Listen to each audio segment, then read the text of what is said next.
നമുക്ക് ഇതിൽ ക്ലിനിക്കൽ നോട്ട്സിന്റെ സൈഡിലേക്ക് എന്ന് വന്നു കഴിഞ്ഞാൽ ഇവിടെ പ്ലെയിൻ ടെക്സ്റ്റ് ടൈപ്പിംഗ് ആയിട്ടാണ് ക്ലിനിക്കൽ നോട്ട് ഉണ്ടാവുക. അത് നമ്മുടെ പ്രീവിയസ് നോട്ടിൽ നിന്ന് പ്രഡിക്റ്റ് ചെയ്യണമെങ്കിൽ നമുക്ക് ഇവിടെ പ്രഡിക്ഷൻ ഓൺ ആയിരിക്കുകയും സജസ്റ്റ് നോട്ട് എന്ന് പറഞ്ഞ ചെക്ക് ബോക്സ് ഓൺ ആയിരിക്കണം. ഓൺ ആയിരുന്നാൽ മുൻപ് നമ്മൾ ടൈപ്പ് ചെയ്തിട്ടുള്ള നോട്ട്സിന്റെ പ്രഡിക്ഷനിലേക്ക് നമുക്ക് പോകാൻ പറ്റും.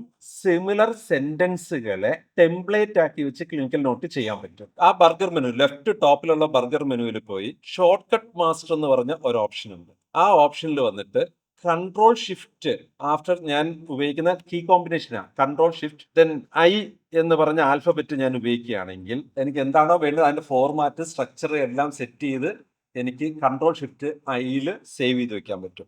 അപ്പ് ആരോ ഡൗൺ ആരോ ലെഫ്റ്റ് ആരോ അങ്ങനെ 40 കീകളിൽ നമുക്ക് സ്റ്റോർ ചെയ്യാൻ പറ്റും. കൺട്രോൾ ഷിഫ്റ്റ് ഐ പ്രസ് ചെയ്താൽ ആ നോട്ട്സ് അവിടെ പേസ്റ്റ് ആവും.